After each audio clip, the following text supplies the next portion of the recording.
Chapter 8. A Surprise Visit from Mr. Badger. It was about tea-time when Toad was watching cricket on the television.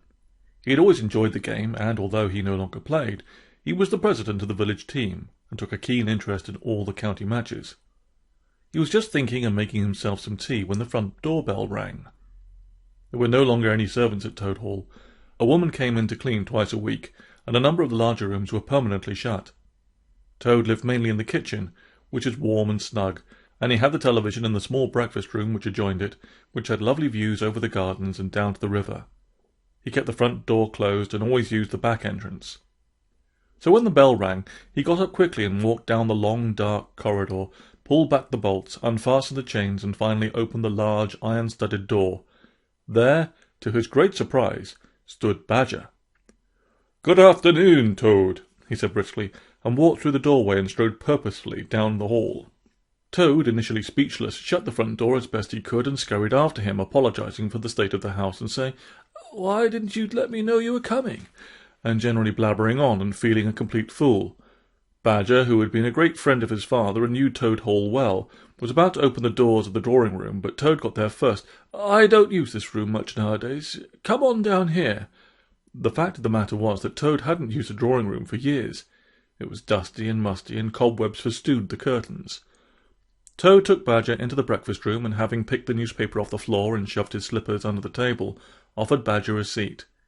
He hovered about, feeling very anxious and ill at ease. "Can I get you anything, Badger?" he asked. "A cup of tea? A slice of cake?" "No, thank you," Badger answered. "I never eat between meals. And, Toad, do you think you could turn that television off? I can't help myself think." Then he added, "It's a bit early to be watching the box, isn't it? I never put it on before 6, just for the news. There's never anything worth watching."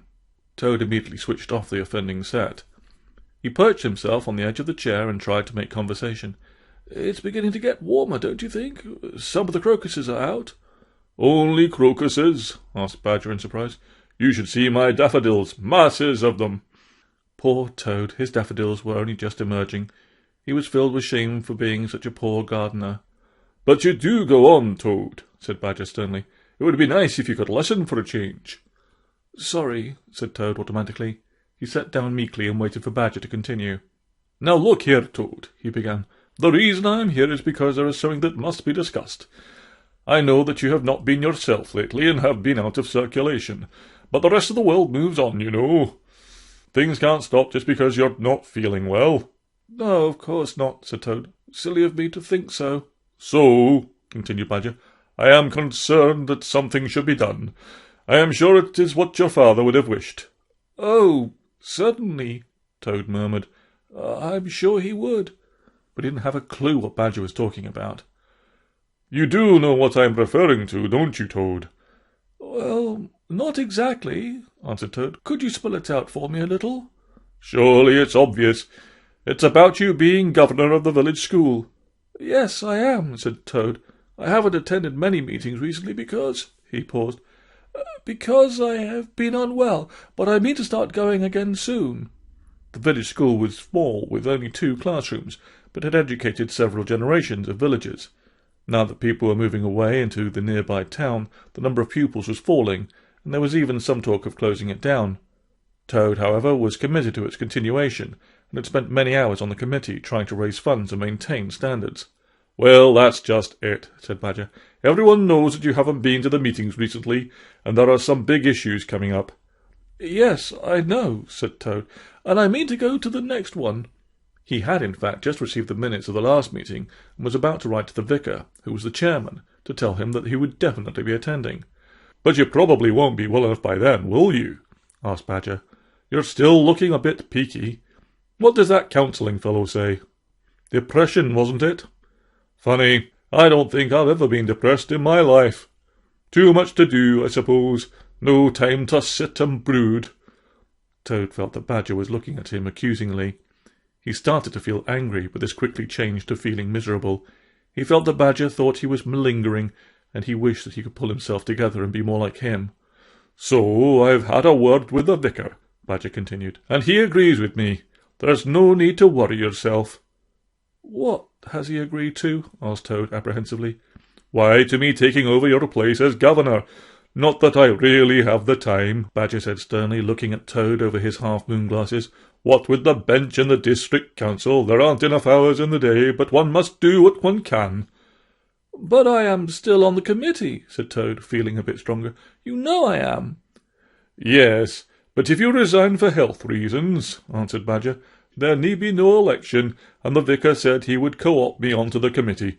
So I thought, Toad, that you could write your resignation letter now, and I will take it straight over to the vicar, save you the trouble of posting it." Toad was in a turmoil.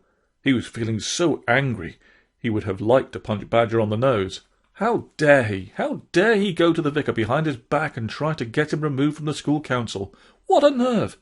He really enjoyed being on the school committee. He felt that he had something to offer, and he always enjoyed organising the school's summer fete on the lawns of Toad Hall. But then he thought Badger might be right after all. Perhaps he ought to resign and let him take over. He would certainly bring tremendous energy to the task.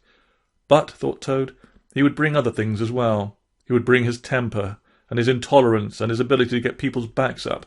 I suppose that's the price you have to pay for Badger, he thought perceptively. But is it too high? "Well, Toad, are you going to write it?" asked Badger impatiently. Toad didn't know what to do. Badger seemed so strong and confident, and he felt so small and uncertain. "Perhaps I need a day or two to think it over," he said in a small voice. "After all, I have been governor for some time, and I think I would miss it." "Yes, Toad, you probably would for a few days, but we must not be sentimental. Remember, it's what's good for the school.